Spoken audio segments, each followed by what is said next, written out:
నమఃశంకరాయ వాగర్థవివ సంపృక్తౌ వాగర్థ ప్రతిపత్తయే జగతః పితరౌ వందే పార్వతీ పరమేశ్వరౌ. ఆదిత్యాయ చ సోమాయ మంగళాయ బుధాయ చ గురుశుక్రశనిభ్యశ్చ రాహవే కేతవే నమః.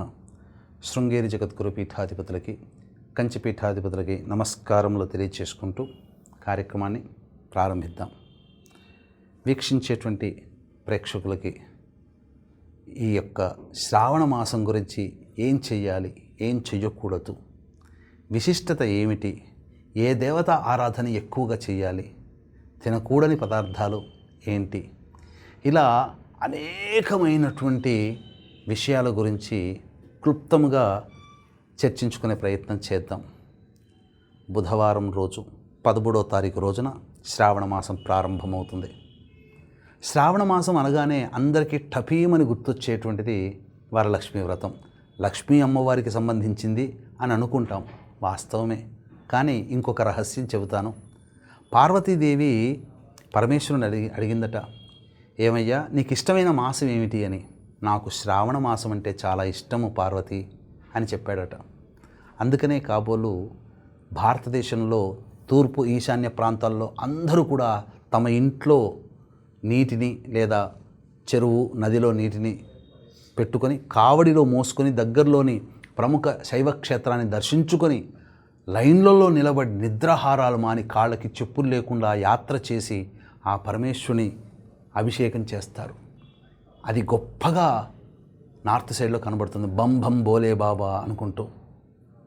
కాబట్టి మనకు పురాణాల్లో కూడా శ్రావణ మాసంలో ఎక్కువగా శివారాధన చేయమని చెప్పింది.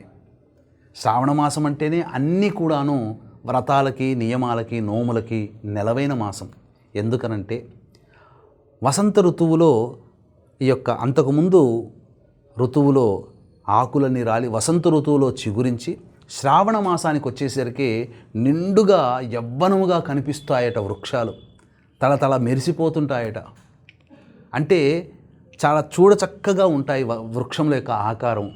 మనం కూడా అంతే కదండి.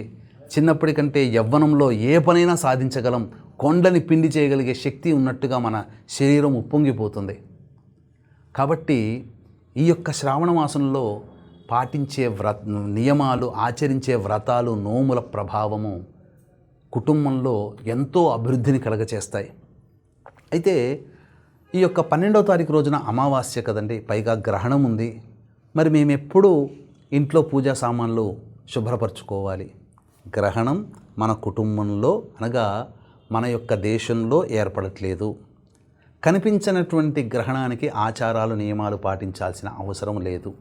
ఆశ్లేష నక్షత్రం కర్కాటక రాశిలో ఏర్పడుతున్నటువంటి ఈ గ్రహణ ప్రభావం వలన ప్రపంచవ్యాప్తంగా మేష, మిథున, కర్కాటక, సింహ, తుల, వృశ్చిక, ధనస్సు, మకర, మీన రాశుల్లో జన్మించినటువంటి వారికి ఉంటుంది. కాబట్టి ఈ యొక్క చెప్పిన రాశుల్లో గ్రహణ దోష నివారణార్థమై కుక్కి సుబ్రహ్మణ్య క్షేత్రంలో 12వ తారీఖు రోజున ఈ గ్రహణ దోష నివారణ పూజల హోమాలతో పాటుగా కాలసర్ప దోష నివారణ, రాహుకేతు దోషాల నివారణ, వివాహపరమైన దోషాలు, కుజదోషాలు, సంతానపరమైన దోషాలు, అనారోగ్య సమస్యల నివారణ, అలాగే శత్రు సమస్యల నివారణకి, ఉద్యోగ సమస్యల నివారణకి, ముఖ్యంగా సొంత ఇంటి కల నెరవేరాలనేటువంటి కోరిక కోసమై, అలాగే ఈ సంబంధించినటువంటి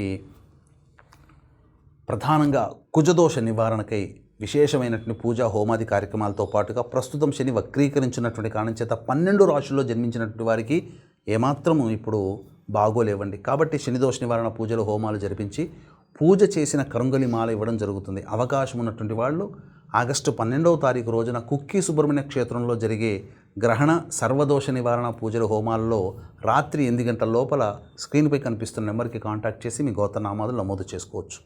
ఇక ఆషాఢ అమావాస్యకి ప్రత్యేకత ఏమిటనంటే దాచిపెట్టి ఎక్కడో పైన పెట్టినటువంటి పూజా సామాన్లు, ఇత్తడి సామాన్లు, కుందులు అవన్నీ అమావాస్య రోజు శుభ్రం చేసుకోవచ్చు.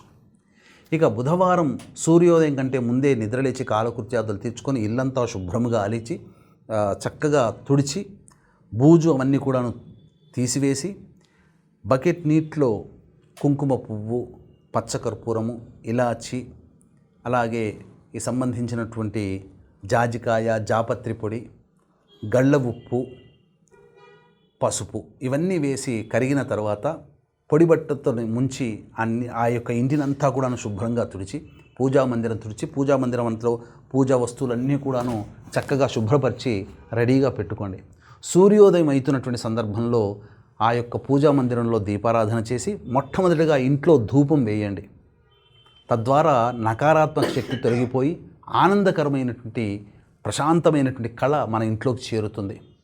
తదనంతరం చక్కగా ఆ యొక్క అమ్మవారి ఆరాధన అప్పటి నుంచి మొదలు పెట్టండి. ప్రతిరోజు అవకాశం ఉంటే ఉదయము సాయంకాలం పూట ధూపం వేసి దీపారాధన చేసి ధూపం వేయండి. దీపారాధనలో భాగంగా పంచతైల దీపారాధన విశేషమైనటువంటి యోగం కలుగుతుంది. అంటే నువ్వుల నూనె, ఆవు నెయ్యి, విప్ప నూనె, అలాగే సంబంధించినటువంటి కొబ్బరి నూనె, ఆముదం, ఈ 5 తైలాలు కలిపి వేసి ఇంట్లో దీపారాధన చేయొచ్చు, లేదా 5 విడివిడిగానైనా దీపారాధనలు చేయవచ్చు. అయితే ప్రత్యేకంగా ఈ యొక్క శ్రావణ మాసంలో వంకాయ కూర తినకూడదు. సహజంగా ఏకాదశి, చతుర్దశి తిథులలో వంకాయని తినకూడదు. ప్రత్యేకించి శ్రావణ మాసంలో వంకాయ కూర తినకూడదు. ఇక ప్రధానంగా చాలామంది చేసేటువంటి సామాన్యమైనటువంటి తప్పులు ఉంటాయండి. ముఖ్యంగా శ్రావణ సోమవారం అంటే ఈ యొక్క నెలంతా కూడా బ్రహ్మచర్య వ్రతాన్ని ఆచరిస్తే చాలా మంచిది. లేకపోతే కనీసము ఆదివారాలు, సోమవారాలు, శుక్రవారాలు మరియు గురువారాలు అయినప్పటికీ కూడా మీరు నియమాన్ని పాటించండి. అయితే చాలామంది ఇక్కడ ఒక చిన్న సందేహం వెలుబుస్తున్నారు. పూర్వ సువాసినులకు ఎలా అండి? పూర్వ సువాసినులు చక్కగా కుంకుమార్చన అనేటువంటిది లేకపోయినా వరలక్ష్మి వ్రతాన్ని చక్కగా ఆచరించుకోవచ్చు. కుంకుమార్చన లేకుండా అష్టోత్తర పూజా విధానంతో పూజ చేసుకోవచ్చు. అయితే వీక్షించేటువంటి ప్రేక్షకులు ఇక్కడ ఇంట్లో అందరితో పాటు మీరు కూడా రండమ్మ అని పిలిచి పూర్వ సువాసిని పిలిచి అందరి ముందు ఏదో పూజా తాంబూలాదులు పెట్టి అందరినీ ఘనంగా వారి కంటి ముందర సత్కరిస్తున్నట్టుగా చేసి వారిని మనస్సు నొప్పించకండి. కనీసం వారి చేతిలో ఒక పండైన చేతిలో పెట్టండి. ఎందుకనంటే పూర్వ సువాసిని అంటే మనం పక్కకు పెట్టేటువంటి లక్షణం ఉన్న స్త్రీ కాదండి. అమ్మవారి దశావతారాలలో అనగా దశమహావిద్యలలో ధూమావతి విధవ స్త్రీ అని మర్చిపోకండి. అంటే విధవ స్త్రీ రూపము కూడా నేనే అని అమ్మవారు చెప్పినటువంటి విధానం కాబట్టి వారిని తక్కువగా చూడకండి. ఇక శ్రావణ సోమవారాలు విశేషంగా ఈశ్వరుని అర్చన చేయండి, అభిషేకం చేయండి. మంగళగౌరి వ్రతము వివాహం కాని అమ్మాయిలు మంగళవారం నాడు వ్రతాన్ని ఆచరించండి. అలాగే వివాహమైనటువంటి వాళ్ళు కూడా భర్త ఆరోగ్యం బాగుండాలని ఆచరించండి. గణపతి యొక్క అనుగ్రహం కోసం బుధవారం నాడు చేయండి. దత్తాత్రేయుని యొక్క అనుగ్రహం కోసం గురువారం, శ్రావణ గురువారాలు, శ్రావణ శుక్రవారాలు ఎలాగో వరలక్ష్మి వ్రతం చేస్తారు. అయితే వరలక్ష్మి వ్రతం ఉన్నటువంటి రోజున కొంతమందికి ఇబ్బంది కలుగుతుంది. అంటే వరలక్ష్మి వ్రతం ఏదైతే రోజు వస్తుందో ఆ రోజున ఈ యొక్క స్త్రీ రజోదోషము ఏర్పడినప్పుడు 4వ రోజు కాకుండా 5వ రోజు కనుక వరలక్ష్మి వ్రతం ఉన్న రోజైతే నిరభ్యంతరంగా చేసుకోవచ్చు. మొదటి 4 రోజుల్లో గనక ఈ యొక్క వరలక్ష్మి వ్రతం వస్తే మీరు ఆచరించకూడదు. మరి ఎట్లా అండి? తరువాత వచ్చే శుక్రవారం రోజున ఈ వ్రతాన్ని మీరు ఆచరించుకోవచ్చు. కనీసం ఆఖరి శుక్రవారం రోజునైనా కానీ ఈ వ్రతాన్ని ఆచరించవచ్చు. ఈ యొక్క శ్రావణ మాసంలో జన్మాష్టమి ఉంది. ఇలా విశేషమైనటువంటి పండుగలు ఉన్నాయండి. శ్రావణ పౌర్ణమి, హయగ్రీవ జయంతి మనకు గొప్పగా చెప్పుకునేటువంటి రోజులు. కాబట్టి ఈ వ్రతాలు, నియమాలు అందరూ చక్కగా తూచా తప్పకుండా పాటించండి. దీపారాధన చాలా విశేషము.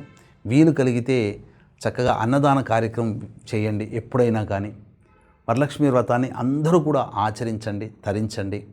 చెప్పిన విధంగా నియమాలను పాటించండి. అలాగే ఇక్కడ సంబంధించి చాలామంది కొన్ని సమయాల్లో వరలక్ష్మి వ్రతం చేసుకోలేకపోతారు. అందుకనే 3వ వారమైనా 4వ వారమైనా కానీ ఈ యొక్క వరలక్ష్మి వ్రతాన్ని ఆచరించి తరించండి. అంతేకాకుండా మనకు ఈ వరలక్ష్మి వ్రతం కంటే ముందు గ్రహణం ఏర్పడుతుంది.